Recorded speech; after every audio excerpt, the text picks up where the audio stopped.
नमस्कार, मैं हूं प्रभु चावला और सच्ची बात में आज बारी है कांग्रेस के वरिष्ठ नेता और शेड्यूल कास्ट कमीशन के चेयरमैन डॉक्टर पन्नालाल पुनिया की। आपका स्टूडियो में बहुत बहुत स्वागत है। बहुत बहुत धन्यवाद आपका। आप हमारे स्टूडियो में आए, हमें को अच्छा लगा, परंतु मेरे को लगता है कि आपने कांग्रेस जब ज्वाइन की, कि दलित नेता हैं आप और दलितों के इतने प्रताड़ित हो रहे हैं और आप उसके चेयरमैन हैं, तो आप क्या लगता है बढ़ गए हैं कुछ किससे, या पहले भी ऐसे होता था दलितों के साथ जितने हज़ारों साल से ऐसा होता रहा है? नहीं, देखिए, दलित उत्पीड़न जो जाति व्यवस्था है उस पर आधारित है और इस पे संविधान बनाने से लेके आगे तक कई कानून बने, सख्त से सख्त कानून बने, लेकिन उसी के साथ साथ अपराधों की संख्या भी बढ़ती जा रही। 2013 में जैसे 39,000, 2014 में 47,000 और 2015 में 54,000, तो बढ़ता ही जा रहा है। कानून सख्त और अपराधों की संख्या भी ज़्यादा। इसका मतलब तो लोग डरते नहीं है, कानून से डरते नहीं है। ये एक कानून डेटरेंट नहीं हुआ। डेटरेंट इसलिए नहीं हुआ कि उसको सही ढंग से लागू नहीं किया जाता। जो मानसिकता लोगों की, जो सामंती मानसिकता है, वो आड़े आती है। फ़र्क ये है कि अब जो सरकार में, वो राज्य सरकार हो चाहे एडमिनिस्ट्रेशन हो, लगता है कि जो दंगाई हैं वो उनका साथ दे रहा है प्रशासन। आप ऊना की घटना ले लीजिए। ऊना में मैं भी गया और एक वीडियो जारी हुआ। उस वीडियो में लोगों की पिटाई कर रहे हैं, दलितों की पिटाई हो रही है। पुलिस वाले भी वीडियो में दिखाई देते हैं, लेकिन वो चुपचाप खड़े हुए। और जो डंडा जिससे मार रहे हैं वो पुलिस का डंडा है, पुलिस का बैटन। ऊना तो अभी तो बीजेपी की सरकार है वहाँ, पर आपकी जब महाराष्ट्र में सरकार थी तब भी ऐसा हुआ था, कई दलितों के ऊपर उतने उत्पीड़न के किस्से पड़े। तभी तो आप भी ने अभी हल्ला मचाया। तभी तो 39,000 के मैं तो सब जगह करता। भाई हरियाणा में जब हुआ घटना, हरियाणा में आप देखो तो मैं गया वहाँ पर। बल्कि कांग्रेस सरकार हुड्डा जी आज तक मुझसे नाराज हैं इस बात से। मैंने उस समय कहा था कि ऐसा लगता है कि हरियाणा बलात्कार प्रदेश बन गया है।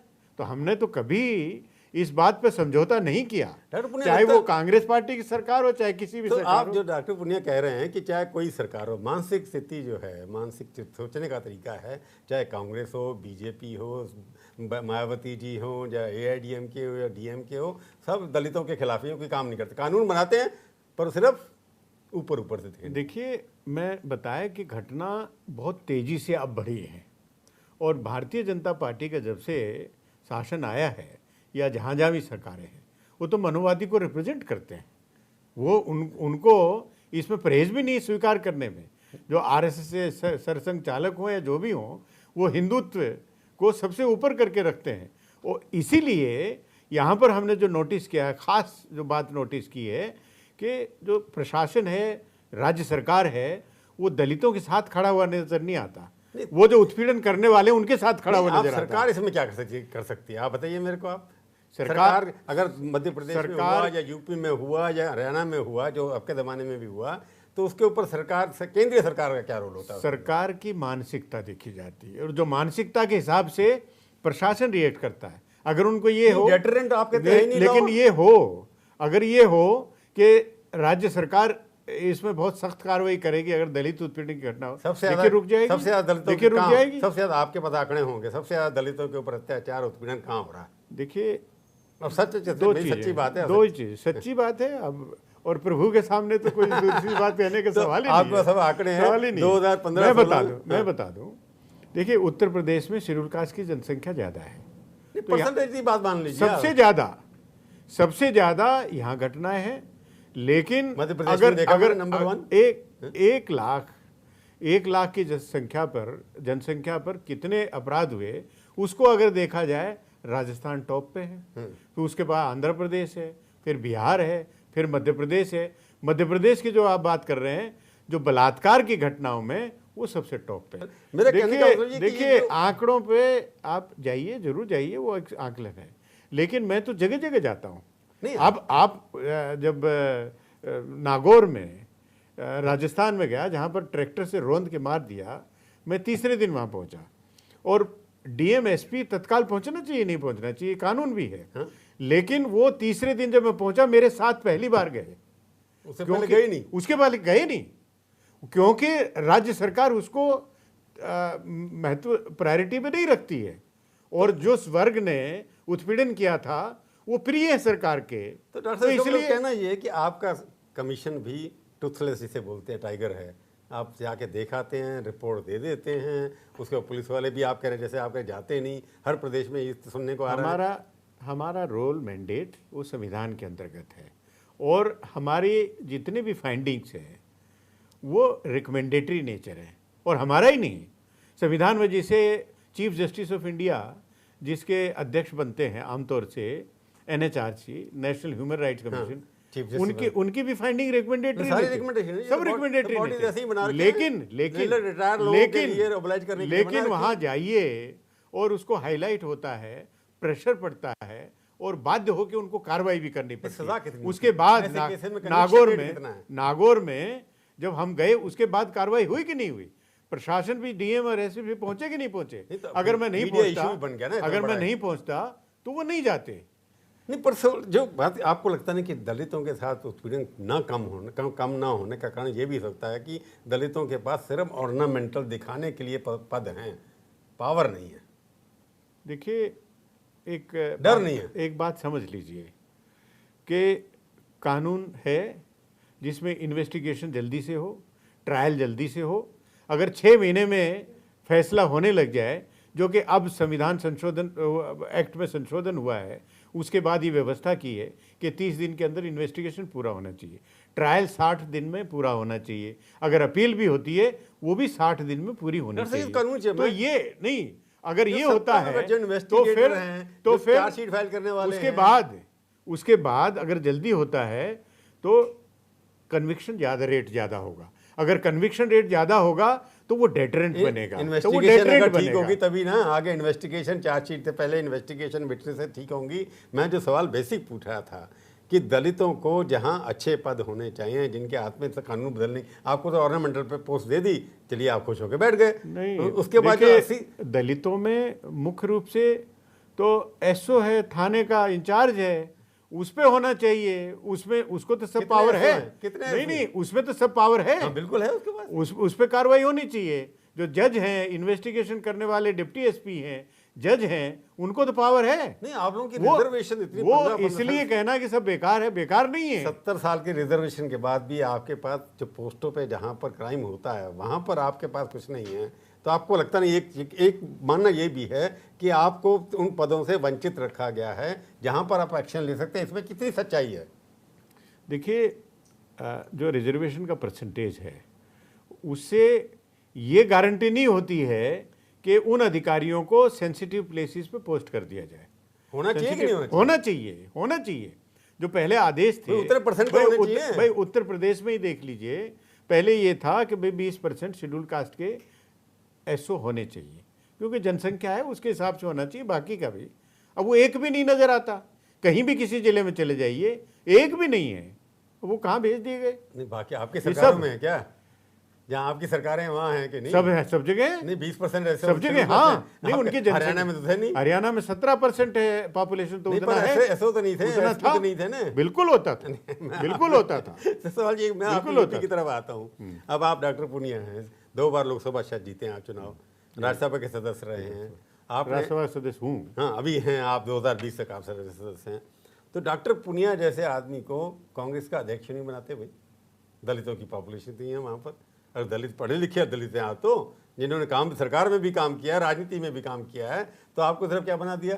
एक बार वाइस प्रेसिडेंट बना दिया और दूसरी बार एक कमेटी का मेंबर बना दिया। देखिए, ये सिंबॉलिक नहीं है क्या? देखिए, प्रदेश अध्यक्ष तो एक बनेगा। हाँ, आप क्यों नहीं बन सकते? और मैं भी बन सकता था, लेकिन जो बने हैं वो भी बने।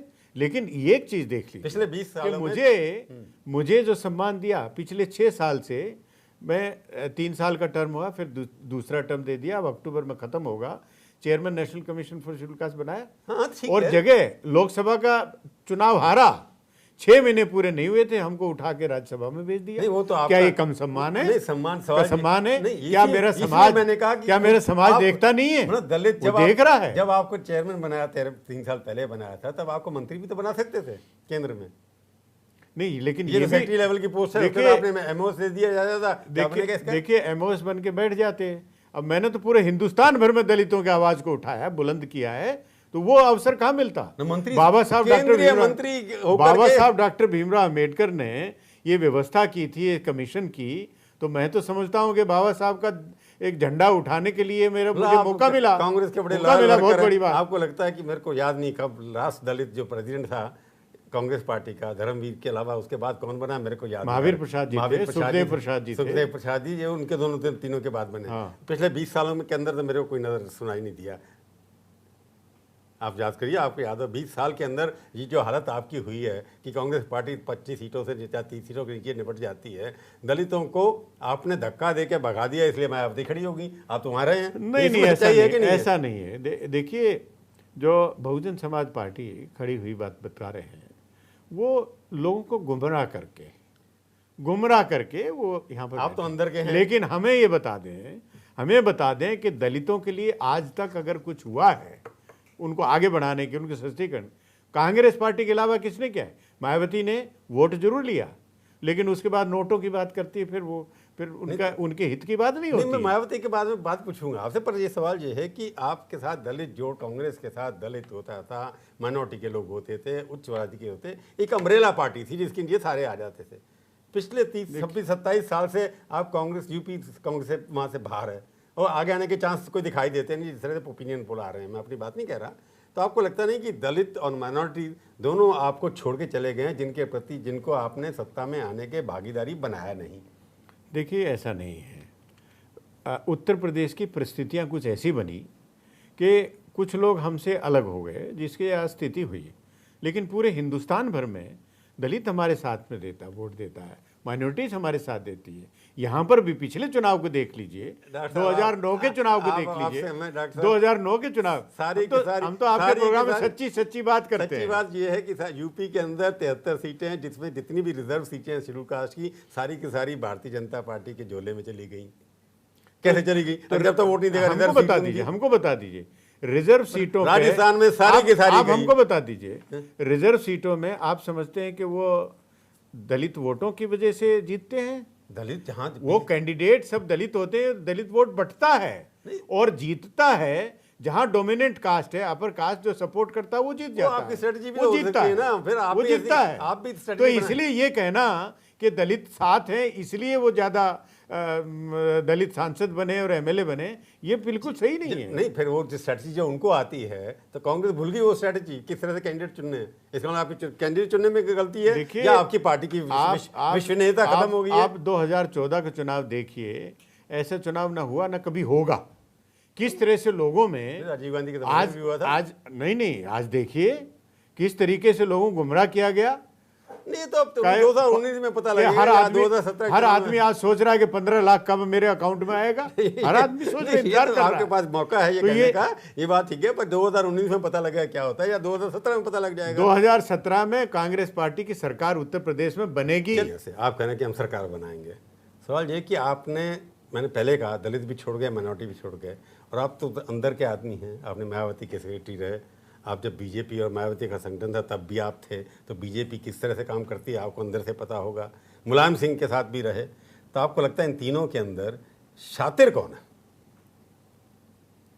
देखिए, तो जिन्होंने आपको मार्जिनलाइज किया, मतलब कांग्रेस पार्टी को मार्जिनलाइज जब मैं मुलायम सिंह जी के साथ में या मायावती जी के साथ में था, एक अधिकारी के रूप में था, और मेरा काम देखना था और सुनना था, सरकारी कामकाज करना, देखना था, देखना और सुनना भी। और बाकी कौन सातिरता कर रहा है, कौन नहीं कर रहा है, इससे मेरा कोई वास्ता नहीं। राजनीतिक कोई ट्रेनिंग नहीं वहाँ पर? राजनीतिक कोई बात नहीं, कोई सवाल ही नहीं। राजनीति में वो भी बता दें कि कभी हमने कोई हस्तक्षेप करने की या रुचि रखने की कोशिश की हो, कभी नहीं किया।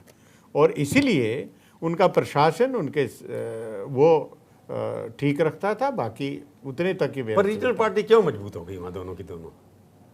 कांग्रेस का ही कसूर है, क्योंकि बीजेपी तो तब थी नहीं वहाँ उससे पहले। जब पहली बार आए उसके बाद कल्याण सिंह के ज़माने में उनको मेजोरिटी मिली, उससे पहले थी नहीं कहीं। देखिए, उसकी परिस्थितियाँ बनी, हम बताया, जैसे जिस इशू पे काशीराम जिस इशू पे मंदिर उन्होंने मस्जिद गिराई, उसके बाद तो हारी है वो। हाँ, वो ठीक है, लेकिन उससे माहौल बना, परिस्थितियाँ ऐसी बनी कि नरसिम्हा राव जी प्रधानमंत्री थे, उसी दौरान में बाबरी मस्जिद का गिरना हुआ, और उसी से हर व्यक्ति अपने अपने तरीके से अपने भाव निकालना शुरू किया। हिंदुओं ने कहा कि साहब उन्होंने उनका साथ दिया, और मुसलमानों ने समझा कि देखिए उनके कार्यकाल में हमारी मस्जिद गिर गई। तो ये परिस्थितियां बनी, लेकिन अब तो एहसास कर रहे हैं। दरवाजा भी तो आप ही पिछले चुनाव में रामलला का आपके दरवाजे में पिछले खुला ना। वो न्यायालय के आदेश से हुआ, और ये कहना कि हम न्यायालय को हुक्म देते हैं, ये हमने कभी नहीं किया। ये भारतीय जनता पार्टी पर करती आप तो होंगे कह और रहे कोई हैं करते कि होंगे। आपने जो लूज ये किया, न्यायालय आपने जो किया कि जिसकी न्यायालय की वजह से जो जनता में इंप्रेशन चला गया कि हिंदू एक तरफ हो गए, मुसलमान दोनों ने आपको छोड़ दिया, दोनों का आपका विश्वास हट गया। पर मायावती जी कैसे आ गई बीच में से? देखिए, मैं बताऊं आपको कि एक समय था, दौर था, जब मानवर काशीराम जी जगह जगह उनके साथ भी काम किया आपने। जाके कहते थे कि कांग्रेस खराब है, दलित विरोधी है, बाबा साहब को मान किया। लेकिन ये हकीकत नहीं है। उस समय कांग्रेस की गलती इतनी तो है क्योंकि हरा दिया लोगों को। उस समय गलती कांग्रेस की सिर्फ इतनी है कि उस समय ये नहीं कहा कि देखो ये जो कहते फिर रहे हैं पूरी तरह से गलत है, और अपनी बात बताते हैं। देखिए, अगर दलितों के लिए कुछ हुआ है, उनके सशक्तिकरण को आगे बढ़ाने के लिए, वो कांग्रेस पार्टी है। कांग्रेस पार्टी के अलावा किसी ने किया ही नहीं। तो पर मैं ये बात कर रहा हूँ कि जो यूपी के पर आते हैं तो आप कहते हैं हम जीतेंगे। क्यों जीतेंगे आप? बीजेपी क्यों नहीं जीतेगी भी? उनके 73 MP है। देखिए, 73 MP तो फ्लूक में हो गए, जैसे भी है वो हो गए। लेकिन अगर वो जाएंगे, जो वो तिरंगा यात्रा निकाल रहे हैं, तो लोग पूछ रहे हैं कि उन वादों का क्या हुआ? जब हमको 15 लाख हमारे अकाउंट में आ रहे थे, वो कब आएंगे? जो लोग कह रहे हैं कि नौजवानों को नौकरी मिलेगी 10 करोड़, वो कहाँ चले गए? हमको तो एक भी नहीं मिली। अब मायावती जी, अब हमको एक चीज हमको ये बता दीजिए, जो 5-5 करोड़ रुपया लेके टिकट पाएगा, विधायक चुनने के बाद वो जनता की बात करेगा या अपना चंदा वो पैसा वसूली करने का? पुरानी पार्टी की, बीएसपी की, बीजेपी के रोज हो रहा है। 5-5 करोड़ देखो तो उनके लोग चार्ज लगा रहे हैं। जिसको टिकट नहीं मिलती वही चार्ज लगा देता है, और क्या है? नहीं तो आप वो बता दें, वो खंडन तो करेंगे हम नहीं लेते हैं पैसा। नहीं, खंडन कितनी बार करें? नहीं ऐसे चार्ज लगाते रहते हैं मोदी जी और बड़े प्रधानमंत्री राहुल गांधी अगर जवाब देते रहे तो रोज जवाब देते रहेंगे। अब ये अगर ज्यादा पैसे देने वाला आ जाए तो उसका पहले का कट जाएगा, उनका मिल जाएगा। ये तो रोज हो रहा है। आपने तो वो पॉलिटिकली भी उनके साथ काम आप ये बताया? नहीं, पॉलिटिकली नहीं काम किया मैंने। काशीराम जी के साथ पॉलिटिकली सीधे कांग्रेस में मैं सिर्फ कांग्रेस में आया हूँ। पॉलिटिकली मैंने किसी के साथ काम नहीं किया, केवल प्रशासनिक दृष्टि से मुलायम सिंह जी और मायावती जी के साथ में काम किया। तो आपको लगता है ये पैसे लेके जो बात सच लगती है आपको, या आप भी उनकी बातों पर विश्वास कर रहे हैं? आपके तो एविडेंस कोई नहीं है। आप उत्तर प्रदेश छोड़ दिए, हिंदुस्तान भर के कोने कोने में कहीं जाके पूछ लीजिए कि वहाँ टिकट कैसे मिलता है, वो बता देंगे। नहीं, तो कांग्रेस पार्टी बीजेपी के ऊपर चार्ज लगे। हम तो पैसा देते हैं। हम तो पैसा देते हैं कैंडिडेट को लड़ने के लिए। लेने का क्या सवाल? अमीर कुछ कैंडिडेट लेते भी हैं। नहीं लेते, कोई सवाल नहीं। लेते हैं, ऑब्जर्वर लेते हैं। नहीं। अभी उत्तराखंड में एक नहीं पड़ा होगा चीफ मिनिस्टर को हटाने के लिए, बनाने के लिए ऑफिस बेरर के ऊपर चार्जेस लगे। ये कौन सी टिकट की बात होगी? टिकट नहीं, मुख्यमंत्री गलत साबित हो गया। वो तो गलत साबित हो गया। ये भी गलत हो सकता है, गलत साबित हो गया। आपके ऊपर चार्ज लगे तो गलत हो गए, बाकी को चार्ज लगे। पर आप ब्यूरोक्रेसी में रहे हैं। यूपी के अंदर जो बर्बादी हुई है, आप अपने ब्यूरोक्रेसी को नहीं जिम्मेदार ठहराते? ये जातिवाद पे डिवाइडेड हैं। पहले यूपी के बड़े बड़े अफसर होते थे, जाने माने जाते थे। आजकल अफसर यूपी का कोई काम ही नहीं करके राजी। ऐसी इमेज बनी हुई है कि वहाँ छलगू है पॉलिटिकल पार्टीज के। देखिए, ब्यूरोक्रेसी में जो जातिवादिता की बात कर रहे हैं, इनमें जातिवादिता शुरुआत कभी नहीं होती है। वो राजनीतिक लोग, जो क्षेत्रीय दल हैं, वो केवल जातवादी करते हैं, ढूंढते हैं कि हमारी जात का कौन है, उसकी जात का कौन है, इसको बाहर निकालो, इसको अंदर लाओ। वो उस तरह से पनपता है और उससे बर्बादी होती है, विकास पीछे जाता है। वो राजनीतिक लोग करते हैं, अधिकारी नहीं करते। यूपी की अफसरशाही इस वक्त कास्ट डिवाइडेड है टोटल, लगता है, ऐसा इंप्रेशन लगता है लोगों को। आपको भी ये लगता है? हाँ, काफी हद तक है, लेकिन ये कि सब नहीं है। सब नहीं है, बड़ा है पिछले काफी हद तक है। और मैंने स्पष्ट कहा, उसके लिए दोषी वहाँ के राजनीतिक लोग हैं। राजनीतिक लोग हैं, पर बाबू भी तो जाकर के पैरवी करते हैं ना कि मैं बनिया हूँ, मैं यादव हूँ, मैं दलित हूँ। वो जो शुरुआत होती है तो फिर वो भी अपना करने लगते हैं। तो यूपी का जो विकास या विनाश हुआ है आपके हिसाब से, वो कहते हैं विकास हुआ है, अखिलेश यादव से बात करेंगे तो कहते हैं हमने बहुत विकास किया है, इतने सारे रोड बन गए, इतने सारे फ्लाईओवर बन गए, इतने सारे मेट्रो रेल बन गई, वो तो सामने दिखाई दे रहा है। तो आपको लगता है वो विकास की कहानी सच नहीं है? आप बेहाल कह रहे हैं उसको? नहीं, देखिए, सिर्फ ये दिखाने से थोड़ी विकास हो गया। वो सड़क तो बन रही है, दिखाई देती है। आप एक गरीब आदमी, उसको रोजगार मिला कि नहीं, उसको सुविधा मिली कि नहीं, उसको शिक्षा उपलब्ध है कि नहीं, क्वालिटी एजुकेशन है कि नहीं, उनको स्वास्थ्य की सुविधाएं मिल रही कि नहीं, उनको बेघर अगर मकान उनको मिले कि नहीं, ये सब चीजें कहाँ कोई सोच रहा है, कोई देख रहा है? केवल अपनी राजनीति। यूपी के अंदर जाइए, सड़कें तो थोड़ी बेटर है पहले से। सड़कें तो सभी जगह अच्छी है, तो इसका कुछ तो विकास हुआ है ना। जो प्रधानमंत्री सड़क योजना के अंतर्गत जितना काम हुआ है 10 साल के दौरान में, यूपीए सरकार के दौरान में, तो वो पूरा सब जगह दिखाई दे रहा है। हमने तो सब अनुभव किया है। लखनऊ एक्सप्रेसवे जो बना, लखनऊ दिल्ली आगरा था, वो तो प्रधानमंत्री नहीं, तो जो स्टेट का भाई जो हुआ तो उसका ठीक है, उसका मेट्रो जो बन रही है उसका स्वागत है। लेकिन इन चीजों से क्या प्रदेश का इतना बड़ा योजना, गरीबों की आवास योजना सब हुई है, बनी है, लोगों की मिले, हाथों में सर्टिफिकेट मिले हैं, घर भी मिले हैं। आपको लगता नहीं है विकास? गरीब दलित को क्या मिला, ये मैं पूछना चाहता हूं। वो असली मानक है। अगर किसी प्रदेश का, किसी समाज के उत्थान हुआ है, अगर विकास हुआ है, तो उसको क्या मिला? आपके पास एजेंडा क्या उसे है? क्या मिला? आप क्या करेंगे? सब हम विकास करेंगे। नहीं, विकास करेंगे, विकास करेंगे, लोगों को पहुंचेगा। हमारी क्रेडिबिलिटी जो 27 साल पहले जो हमने सरकार दी थी, कोई आरोप तो लगाए, कहीं भ्रष्टाचार हुआ हो, कहीं गुंडागर्दी हुई हो, कहीं बहुत अच्छी तरह से समाज को बांटने का काम हमने नहीं किया। आज तो सिर्फ बांट के राजनीति कर रहे हैं। हम तो जोड़ के राजनीति करते हैं। अगर जोड़ के करते, अगर आपने विकास किया होता, लोग आपको उठा करके 30 सीटों से नीचे नहीं ले आते। कुछ ना कुछ तो बुराई थी ना, जो देखिए आपने, उन्होंने क्या गलत देखी या ठीक देखी, जनता ने फैसला दिया कि आप 30 सीटों से नीचे रहेंगे, इससे ऊपर नहीं जाएंगे। अब 2014 का चुनाव हुआ, क्या वो मेरिट पे हुआ है? क्या किसी विकास के मुद्दे पे हुआ? चेहरा था, वो तो चेहरा था, ऐसा चेहरा निकला जो अब दिखाई नहीं देता है। नहीं, उसके बाद लोग ढूंढ रहे हैं, आपकी सरकार, लोग ढूंढ रहे हैं। आपको देखो, जब वो आए थे 2014 में, आपकी 13 राज्यों में सरकार थी, अब आपकी घट के 9 पे रह गई। उसे चेहरा दिखा दिया, असम जैसे प्रदेश में सरकार बना ली। देखिए, हम अगर गए हैं कहीं 15 साल सरकार थी आसाम में, दिल्ली में 15 साल सरकार, केरला में 5 साल में चली गई। नहीं, 5 साल हुई, 5 साल हमारी तेलंगाना में, राजस्थान में भी थी, बाकी भी है। तो आपने कहा चेहरा आया सामने, आप जो फ्लूक सरकार बनी, अब बारी है ना, अब हम ही आएंगे। अब हम ही आएंगे। राहुल गांधी और सोनिया गांधी दोनों, जो लगता है ओपिनियन की, 12 साल से 18 साल से प्रेसिडेंट, रिकॉर्ड तोड़ दिया उन्होंने। उनकी अपील नहीं लगता आपको कम हो रही है? कि आपको जिताने के लिए जो गांधी परिवार पहले काम करता था, वो अब उसकी अपील कम होती चली आ रही है? अपील कहाँ कम होगी? आपने बनारस सीटों पे अगर बनारस चल के देखते, वहां लग रहा था कि जैसे पूरे बनारस में लोग घर में नहीं है, सब सारे के सारे सोनिया जी को देखने के लिए उनके समर्थन में सड़क पे।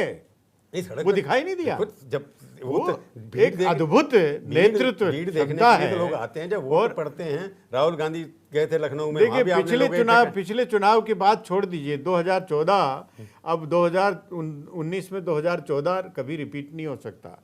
अब की बार अभी तो 2017 की बात कर रहा हूं मैं। तो 2017 में भी चेहरा आपके पास 2000 से। अब शीला जी के मुकाबले में अखिलेश यादव 50 साल से कम थे, 45 साल के, मायावती उनसे भी यंगर है। नहीं तो 15 साल में एंटी इनकम्बेंसी कहाँ चली जाएंगे, कहाँ छुपा ले जाएंगे? 15 साल के अखिलेश तो 5 साल से हैं। 5 साल से वो एंटी इनकम्बेंसी कहाँ छुपा ले जाएंगे? नहीं, वो तो और मायावती को तो देखा है। अब 2007 का परिस्थितियां आज थोड़ी हैं, उसके बाद तो सब कुछ बदल चुका है। राहुल गांधी आपको लगता है कामयाब होंगे? कामयाब है ही, हमारे नेता हैं, प्रियंका जी हमारे नेता हैं। प्रियंका जी भी प्रचार करेंगी। आपको लगता है प्रचार करेंगी? बिल्कुल प्रचार करेंगी। अगर हार गए उसके बावजूद भी प्रियंका भी, सोनिया जी और राहुल जी प्रचार करने के बाद, तो आप मान लेंगे कि उनकी यूटिलिटी आपके लिए खत्म हो गई? नहीं, ये बात कहना मैं समझता हूँ कि किसी तरह से उचित नहीं है। वो हमारे नेता हैं, आज भी उनका समाज के कोने कोने में अगर चले नाम तो होगा, पर नहीं, नाम उनका सम्मान है उनका। और राजनीतिक दल, कोई भी राजनीतिक दल हो, सब उनका सम्मान करते हैं। आपको लगता है कि एक उनका जो योगदान है देश के लिए, वो कहाँ छुपा है? कभी पद की लालच नहीं किया।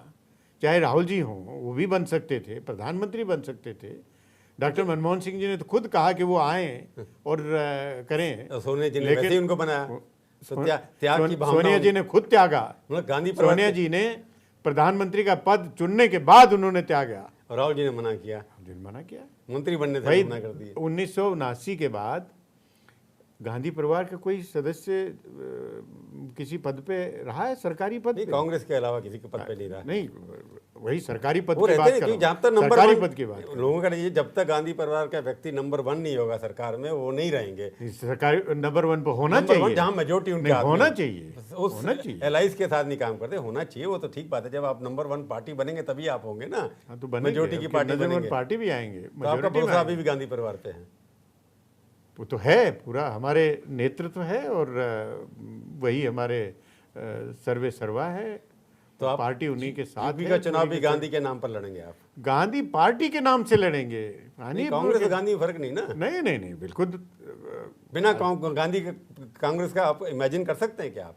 अच्छे थे नहीं आप, सीताराम केसरी जी नहीं थे, हाँ, तो क्या हुआ? आप नरसिम्हा राव जी नहीं थे, तो इस कोई भी तरह बन से सकता बात, कोई बन सकता है। इसमें तो संविधान हमारा देखिए, लिख गांधी का होना जरूरी नहीं है कांग्रेस पार्टी में अधिकार, उस हिसाब से आप जो कह रहे हैं। नहीं, नहीं, कानून का जो संविधान है उसकी अनिवार्यता नहीं है, लेकिन हमारे लिए वो आवश्यक है, मतलब बिना हमारे लिए अनिवार्य है। हाँ, मतलब आपके लिए अनिवार्य, बिना गांधी के आप कांग्रेस की कल्पना नहीं कर सकते। नहीं, ये कौन कह रहे हैं? आप उसी बात को दूसरी तरफ कह रहे हैं, ये सच्ची बात नहीं है। सच्ची बात ये आप कह रहे हैं ये कि सच्ची गल नहीं है। नहीं, सच्ची बात यही है। खैर नहीं, आपको लगता है कि वो आपके लिए चुनाव में प्रचार करेंगे?